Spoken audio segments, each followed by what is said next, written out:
From hobby farmers to weekend gardeners and everyone in between, Tractor Supply trusts 5G solutions from T-Mobile for Business to make shopping more personal. Together, we're connecting over 2,200 stores with 5G business internet and powering AI so team members can match shoppers with products faster. You're all set. This is enriching customer experience. This is Tractor Supply with T-Mobile for Business. Take your business further at T-Mobile.com/now.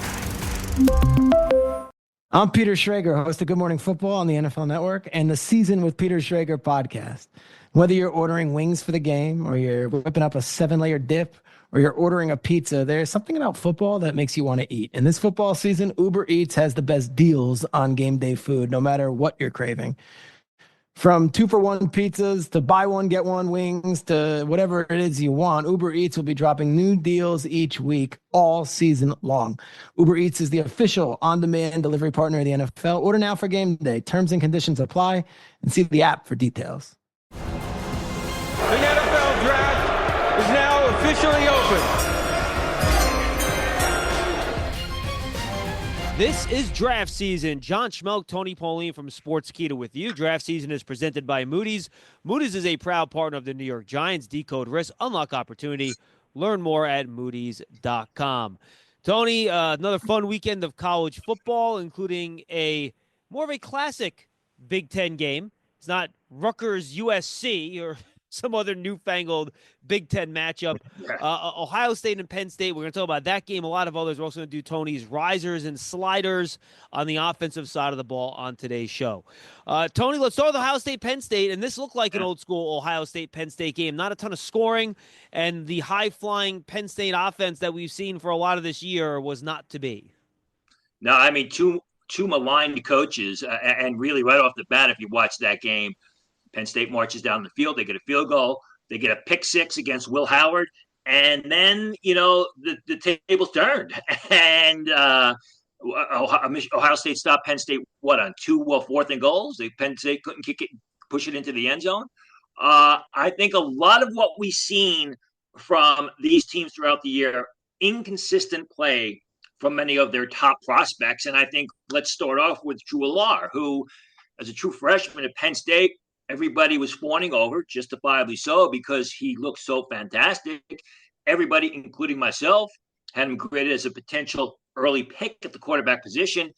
Yet, I mean, he's very streaky. He struggles getting into a groove in games. He makes some outstanding receptions, and then he just shows poor vision. And I think if you watch that game, you have to say that Will Howard, who at best is a day 3 pick, was the better quarterback over Drew Allar. Yeah, largest 12 of 20, Tony, 146 yards, no touchdowns and a pick.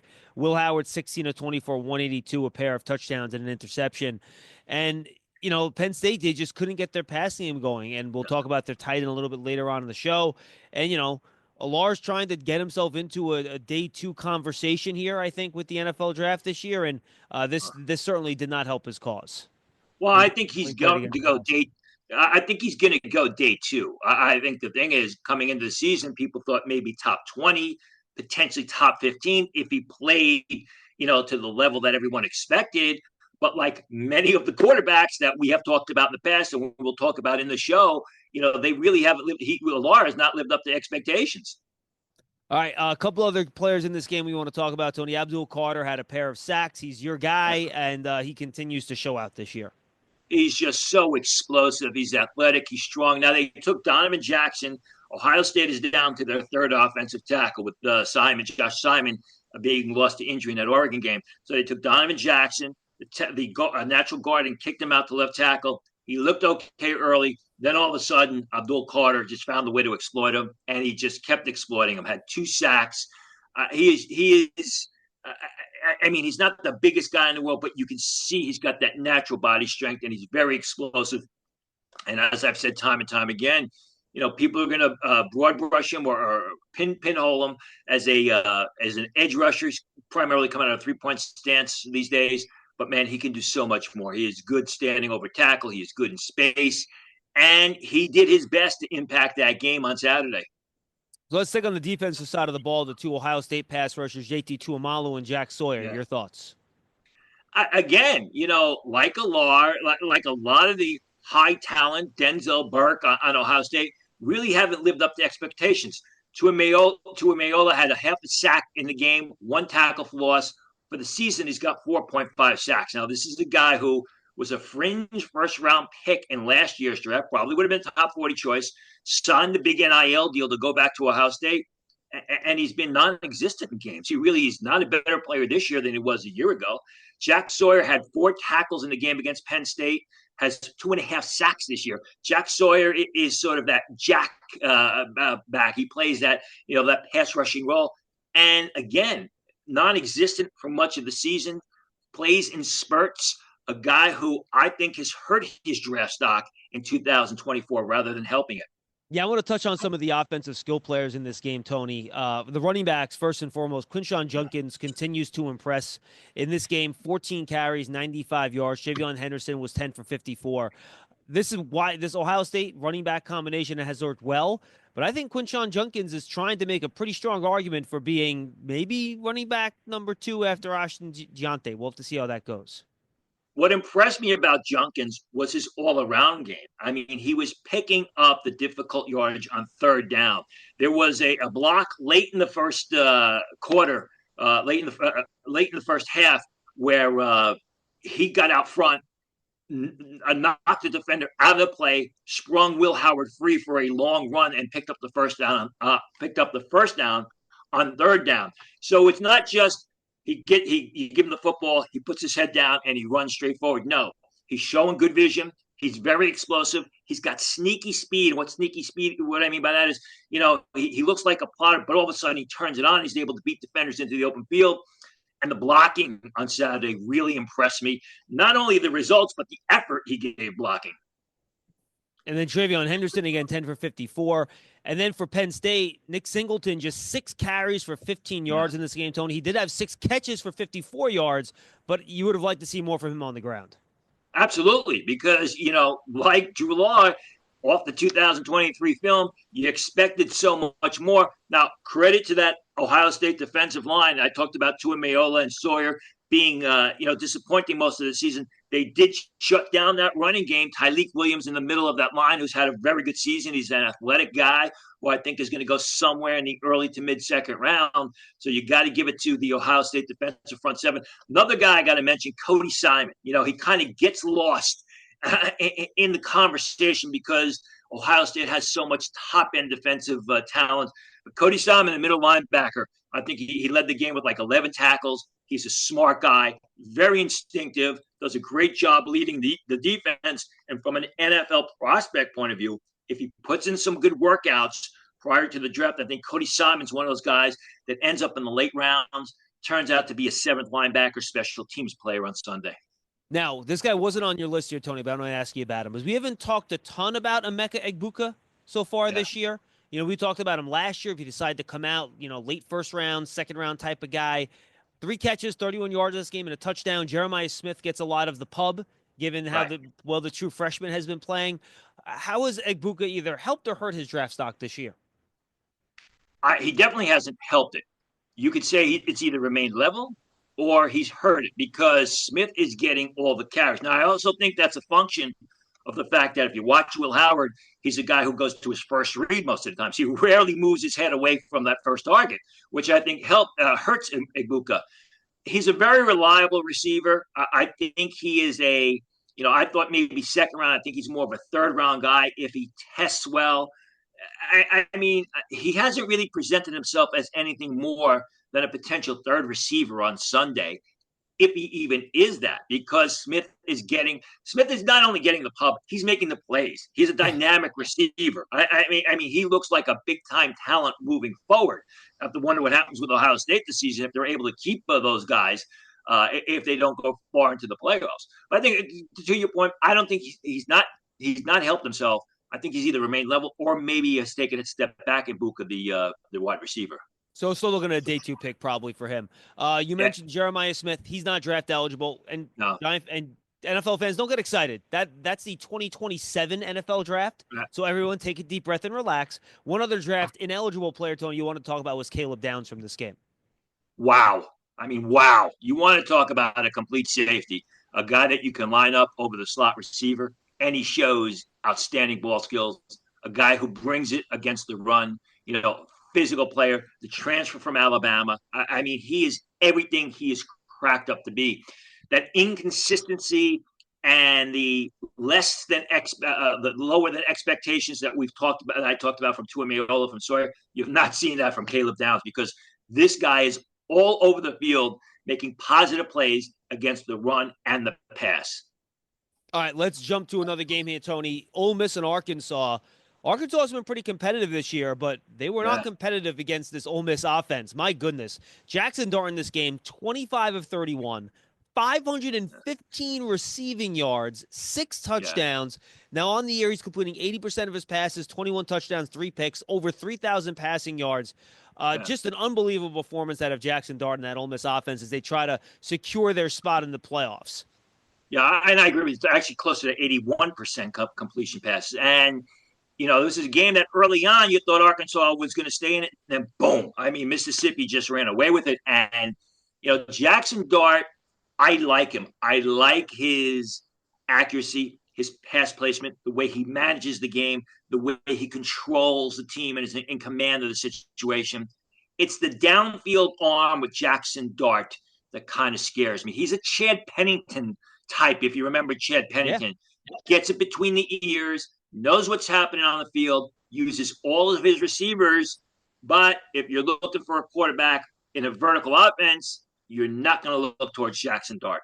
Yeah, he looks like one of those kind of long-time NFL backups for maybe he'll start for a couple years for a team, something like that.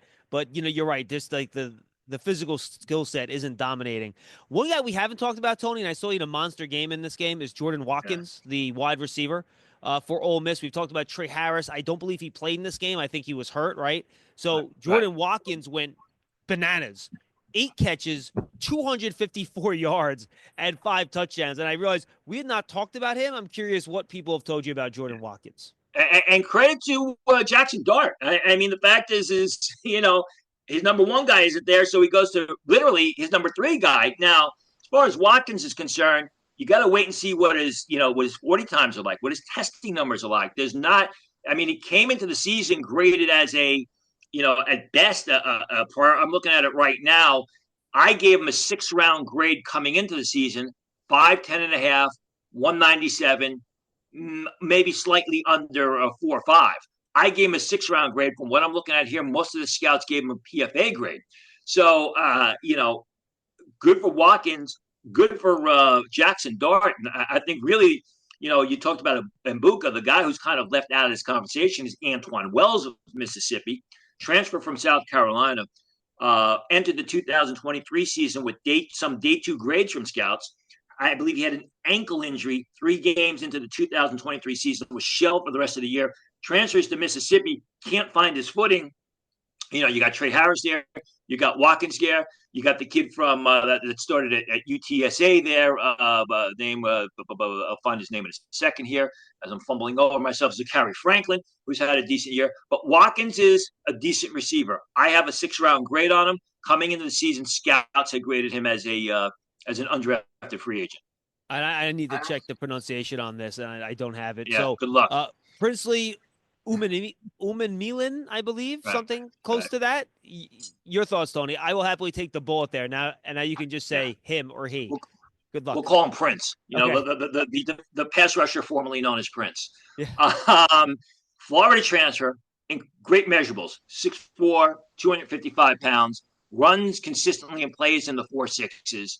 He's a guy who can make an impact when he wants to. Had 2 sacks. 2 tackles for loss against Arkansas, 7.5 sacks this season. The problem with him is motor and consistency. When he turns it on, he's a tough guy to stop. He's everything you want in that edge rusher. You can stand over tackle. You can occasionally have him come out of a 3-point stance. He has the athleticism that he's shown to get out in space and make plays in pursuit. The problem is the effort isn't only there. It isn't always there. And he has day 2 playing potential. He shows day 2 flashes, but the consistency is more later rounds. And I'm sure when he goes to the combine, because he will get a combine invite, He's going to be grilled about that during those interviews, and that will be the determining factor as to where he ends up in the draft. From hobby farmers to weekend gardeners and everyone in between, Tractor Supply trusts 5G solutions from T-Mobile for Business to make shopping more personal. Together, we're connecting over 2,200 stores with 5G business internet and powering AI so team members can match shoppers with products faster. You're all set. This is enriching customer experience. This is Tractor Supply with T-Mobile for Business. Take your business further at T-Mobile.com/now. Draft season is brought to you by Moody's, a proud partner of the New York Giants, uniting the brightest minds to turn today's risk into tomorrow's opportunities. Learn more at Moody's.com. All right, let's go over to Oregon and Michigan, Tony. Evan Stewart and Trayshawn Holden had a chance to go against Michigan without Will Johnson. Evan Stewart, though, just 3 catches, 16 yards in the game. Here's the problem with Evan Stewart. At times, he looks like a first-round prospect, and at times you think, he's going to be in that conversation for that second tier, after Ted McMillan of Arizona. But then the consistency isn't there. He disappears for long stretches. And I was really hoping to see that matchup between Will Johnson and Evan Stewart. Will Johnson didn't play because of injury. Evan Stewart just didn't have a lot of passes thrown his way. That inconsistency is a concern. When you look at Stewart, he's got the size, he's got the speed, he's got the ability to be a big-time receiver. He's just got to step it up, and he's got to step up his play. I think at this point in time, he transferred from Texas A&M. It's not he's got to get into a groove with the quarterback, who we'll talk about in a second. He's really got to step up his play if he wants to enter the draft, which I'm sure he's going to, and be an early pick. Your guy, running back Jordan James, a productive day, 23 carries, 117 yards, and a touchdown. But you were impressed by Dylan Gabriel, who I know he's not a big pro prospect, Tony, but there was a lot of excitement him going to Oregon, and he's played up to expectations. He's had a very nice season. Completed 75% of his passes this year, 19 TDs, only 5 interceptions, 22 of 35 for 294 yards.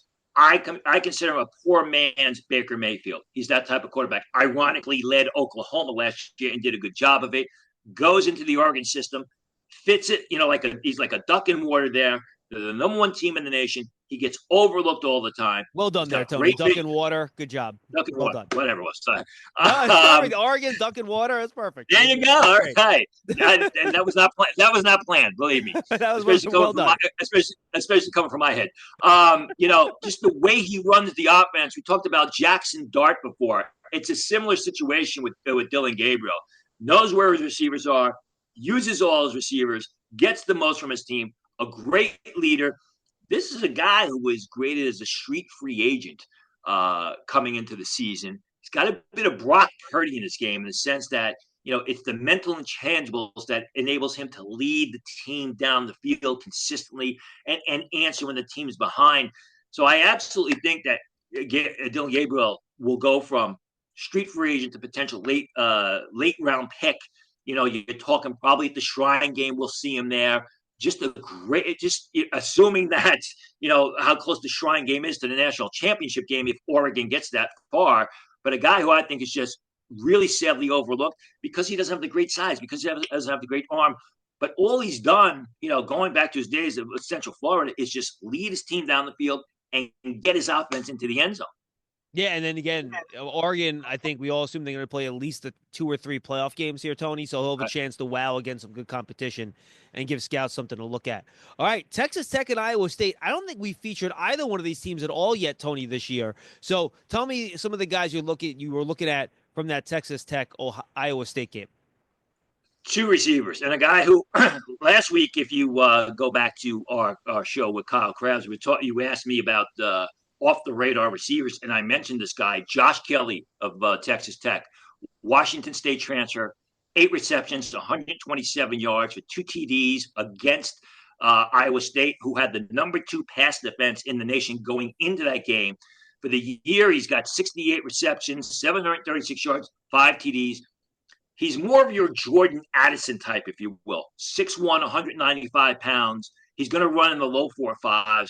Just a great route runner, a great natural pass catcher, knows how to get open, just does a great job, almost clairvoyant working with the quarterback, knows what the quarterback's going to do, so he gets back into the open spot of the defense to make himself an available target.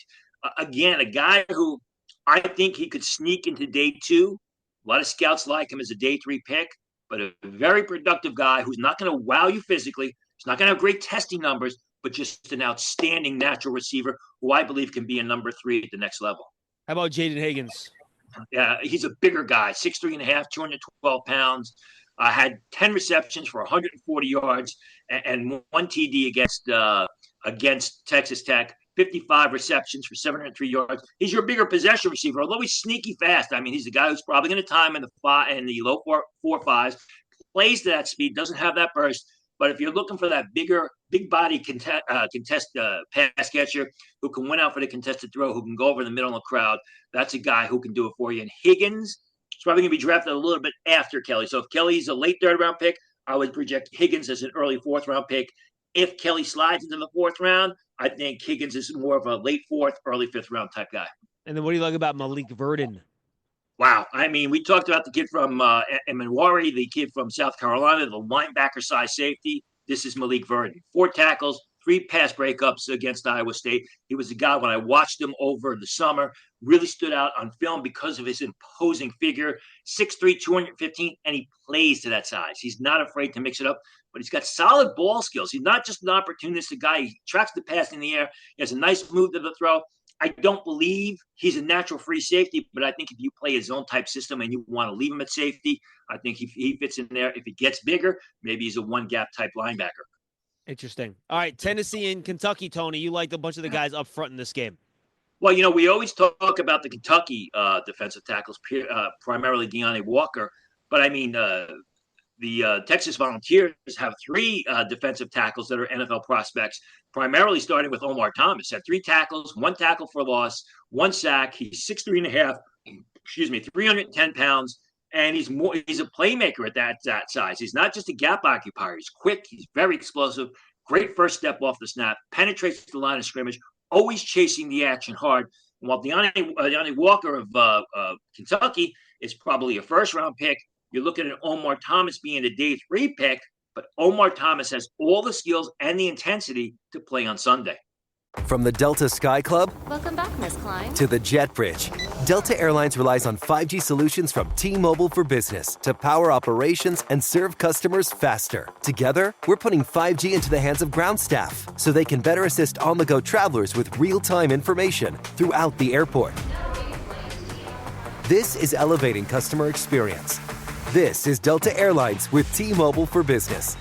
Take your business further at T-Mobile.com/now.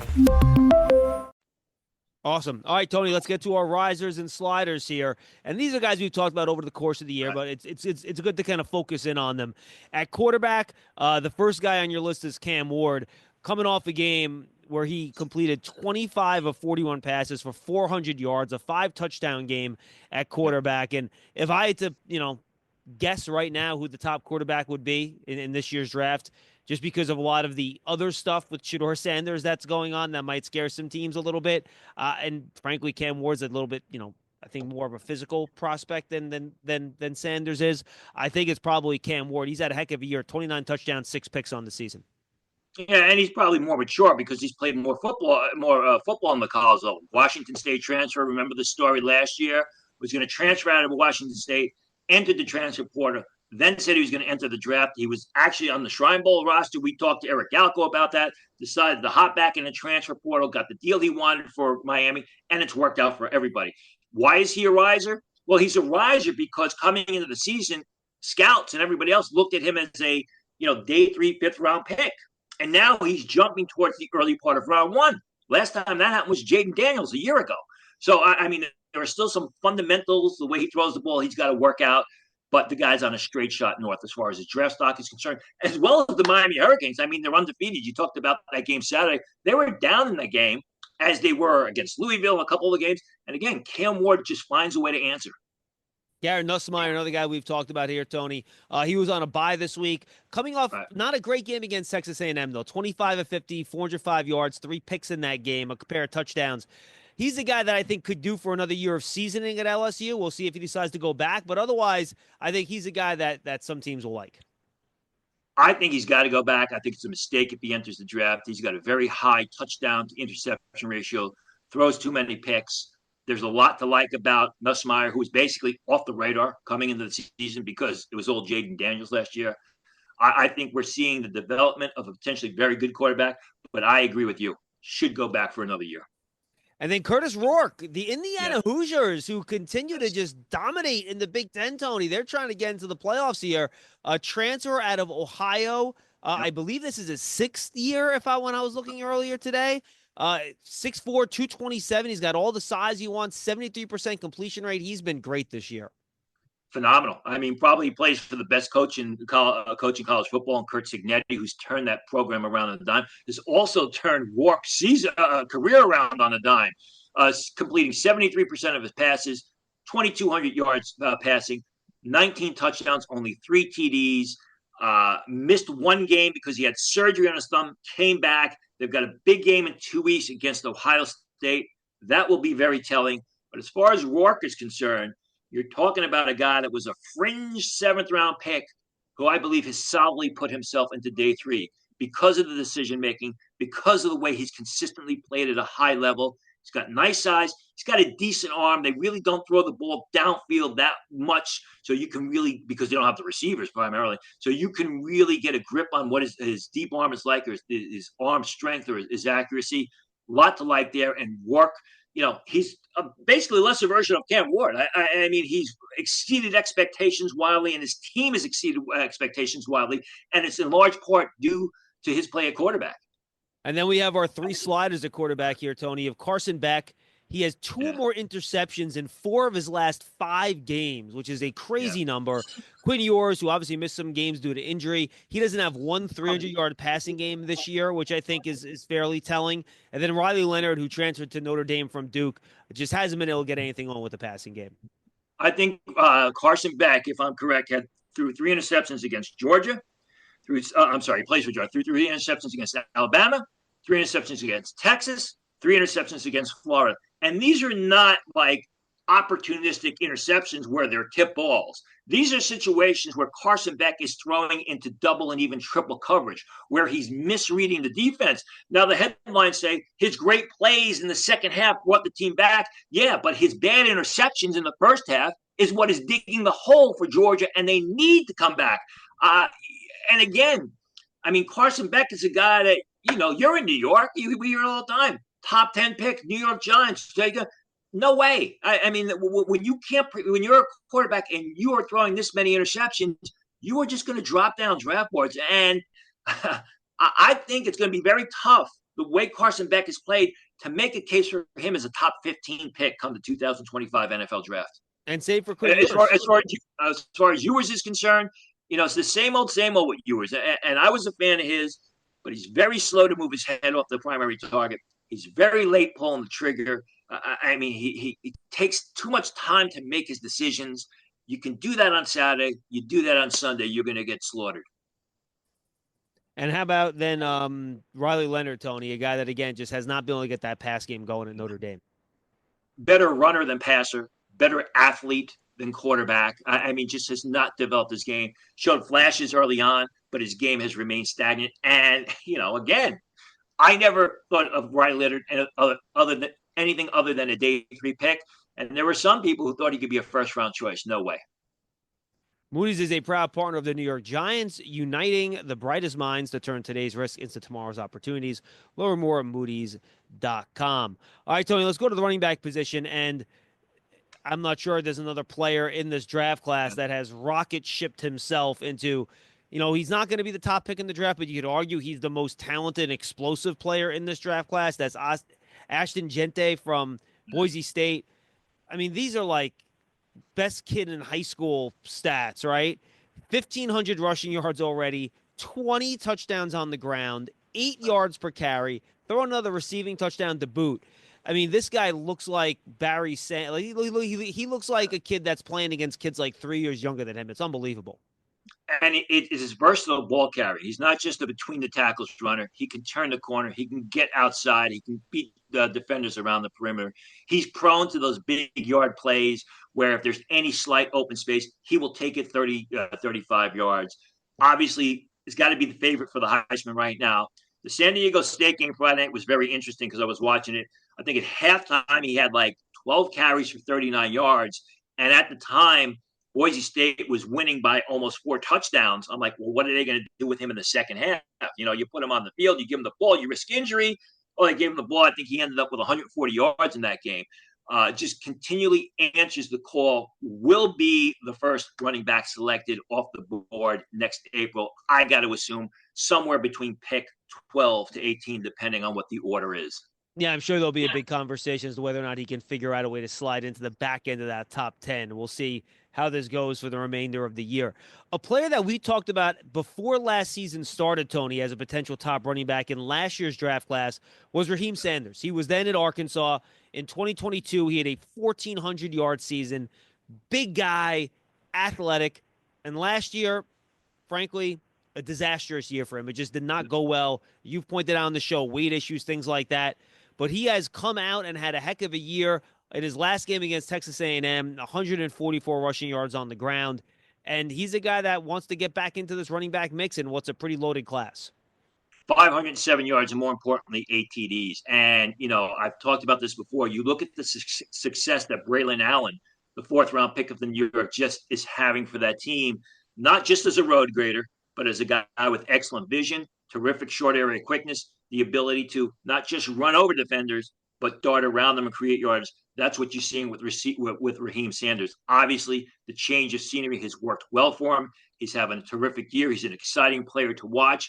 On an offense that can be up and down at South Carolina, Sanders has done a good job at answering the call when they need it, and he's helped his draft stock. And Dylan Sampson's done a good job at Tennessee. This past week, 27 carries, 142 yards, 2 more touchdowns. He's been very productive. Very explosive running back who was a rotational guy last year. They handed him the ball. He's helping the team. He's helping his draft stock. Explosive. If there's a little bit of space, he is gone. I think a guy who not too many people knew about going into the season. Right now, you're looking at a top 125 pick. Do you think Caleb Johnson can become a top 125 pick? He's been so productive, Tony. 1,200 rushing yards, 19 touchdowns, 7.5 yards per carry. He's been dominant for Iowa. And the thing I like about Johnson is, you look at Iowa backs in the past, and they were primarily downhill ball carriers. Johnson shows great vision. He shows great run instincts, the ability to create yards, make defenders miss, basically leave them grasping for air, and then he's off to the races if there's any open room at all. I think there's the versatility. Still better running on the inside, but he's got a lot of ability to pick and choose his spots on the inside and create yardage, which is why I like him more. I'm usually down on Iowa running backs. Johnson has really impressed me. Yeah, he only had 460 yards last year, so he's taken a big step as he's gotten more responsibility. And then one running back that hasn't necessarily made the most of his opportunities this year is Florida's, and not surprised, Florida's had a rough year, right? Montrell Johnson. And you would think with the ups and downs at the quarterback position, they would be able to lean on him. 373 yards this year on 70 carries. Coming into the season, he was great as a potential 3rd-round pick. You got to think of him right now as a mid-day 3 pick, probably in the 5th round. All right, wide receivers and tight ends, some of the risers, Tony. Let's start with Evan Stewart. We talked about him briefly before. He's had some big-time flashes, but extremely inconsistent game to game. But it's an inconsistent receiver position, so there's a lot of room for if he takes off the rest of the season, and there will be those opportunities playing for Oregon because they're going to be playing deep into the year, into the playoffs. Evan Stewart can, watch his draft stock rise. And you know what's going to happen, and we've seen it time and a half in the past, is Evan Stewart will have 1 or 2 spectacular games in the playoffs, and everyone will, start to overdraft him or get a little bit too crazy about him. But he'll find a level, and his level, is definitely late 1st round potential. If he starts to pick up the play, he's got that sort of skill. And I think it's telling, Tony, as for the wide receiver class, we've had so many really good classes the last few years. Only 1 wide receiver on your list here, but you do have 2 tight ends. Tyler Warren out of Penn State, 51 catches, over 600 yards, 4 touchdowns.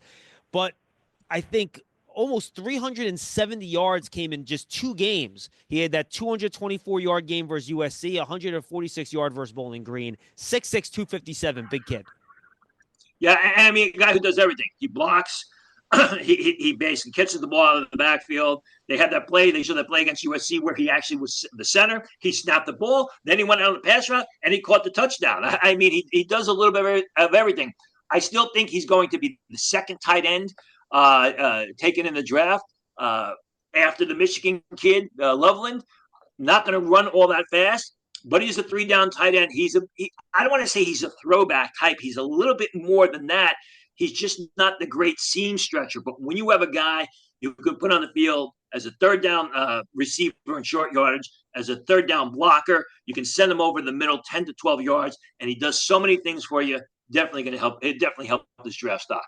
All right, and then how about tight end Eli Stowers? Yeah. Vanderbilt's had a really good year, Tony. We haven't talked about many of their players. 38 catches, 516 yards, and 4 touchdowns. New Mexico State transfer, followed his coach Jerry Kill from New Mexico State to Vanderbilt. 38 receptions, 516 yards, 4 TDs. He's decent length, 6'3" and a half.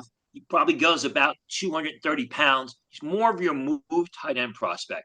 He is what Tyler Warren isn't. He's a guy that can get down the field. He's a guy that stretches the seam. He's a guy that's going to create mismatches in the secondary. He is a real good athlete that is becoming a much better pass catcher. And he is someone who, when I watched the film last year from New Mexico State, I thought, okay, 5th, 6th round. But right now, I mean, he's moving 4th round. If he tests well, potentially 3rd rounder for Eli Stowers if he enters the draft. And 2 sliders at the pass-catching positions, Rara Thomas from Georgia, Tony, and Antoine Wells out of Miss. Yeah, Rara Thomas, if you watch the 2023 film, looked like he had big-time potential. Got suspended in the preseason because of an arrest. I think it was domestic assault. If I am wrong, I apologize. Somebody could correct me. But he's not playing football. And that's the thing with Rara Thomas. We don't know if he's going to be playing football. And he was a guy who had day 2 potential. Antoine Wells, I talked about him earlier. The South Carolina transfer is playing at Mississippi right now. Came into the 2023 season with day 2 grades. Has, I believe, 22 or 23 catches. Has never rebounded from the injury 3 games in the 2023 season that put him on the sidelines. He is definitely slid. Now, he could end up as a late-round gem if he ever gets back to the playing form that he showed in 2022. But there's no doubt that, Antoine Wells' draft stock right now is significantly lower than it was just 4 months ago. All right, let's go to the offensive line, Tony. Who are your risers there? Jonah Mountheim of USC, formerly left tackle, moved to center this year, is developing at the position, could be the first center drafted. He's smart. He's tough, relatively strong. The problem with Monheim is I think his arm length is going to be under 32 inches, which is going to knock down his draft stock, but he's a real good blocker. Donovan Tony, Jackson. I'll tell you what, if his arms are 31 inches, good thing he didn't stay a tackle because that would not have worked out there. No, absolutely not. But it did last year for USC if you watch the film. He was a real good left tackle at USC, and they smartly moved him into center, and he's developing at the position. Donovan Jackson, who I talked about earlier, who's playing left tackle out of need for Ohio State right now. Donovan Jackson going into the 2023 season, a lot of people thought, hey, 1st round, maybe 1st round, late 1st round. Had a terrible season, went back, really played well at left guard for Ohio State the first 6 or 7 games before they kicked him out to left tackle. Really showed that playing ability and the potential that he had previously shown. I think it was right guard. I apologize. A zone blocking lineman gets out on the 2nd level, can take out linebackers, can hit a moving target, shows the ability to kick out and pull around. Now he's going to have to play left tackle. Hopefully, for Ohio State's sake, he develops. Connor Colby of Iowa, a guy who's been there for a long time, a lot of starts, not great in any aspect, but he's solid in all areas of the offensive line position. All right, and who are your sliders on the offensive line? And maybe they're sliders? Yeah. I mean, I don't know that anyone's really slid down, but I think you got to say that there is some disappointment in Will Campbell. There is maybe some disappointment the second half of the season in Kelvin Banks. I've talked about Will Campbell before. He's played well lately. Some people say guard. I don't think so. I think he's going to be a left tackle. Just doesn't show that nasty attitude. Kelvin Banks, who was so terrific early in the season, got exploited in that Georgia game. As I said on this podcast way back, he probably isn't going to measure 6'4". Some teams already have him on the guard board. I think that will just naturally suppress the draft stock and knock it down a notch. Yeah, we'll keep an eye on it. All right, Tony, I am off to Munich with the New York Football Giants. We're leaving Thursday night. We'll be back. Then the Giants are on their bye week, but we will make sure we get you an episode of Draft Season. Tony will go through the weekend of college football, which I'm going to warn you fans ahead of time. I am not going to see 2 seconds of it. So we're going to lean on Tony next week on what happened in college football. He'll do his defensive side of the ball, riders and sliders. And the following week, I'm trying to grab Dane Brugler. His new top 50 list will be coming out, and we can kind of do another kind of overview of the class episode like we did with Kyle Krabs last week. Tony, parting words or thoughts? Well, since I'm going to be watching all the college football this weekend, I know I speak for most of the viewers when I say, when you come back from Munich, we want to break down and a scouting report on all the best beers in Munich. That's what we want to know about. So that's going to be your responsibility in the next show. And pretzels as well, my friend. There will be many a pretzel being consumed in Germany. And my wife's coming out for a couple of days. We managed to con my brother and his wife into watching the kids over the weekend, Tony. So we actually have a kid-free weekend. It's our 10th wedding anniversary this year, so it'll be a nice little weekend to have some fun out there. Jawohl, as they say in Germany, right? Yes, but we will also be, of course, Giants play. I'd love you a lot of work to do as well. Can't wait to get out there. Tony, good stuff. You can always check out Tony's stuff on sportskeeda.com. Thanks, Tone. Thanks, John. Enjoy the trip.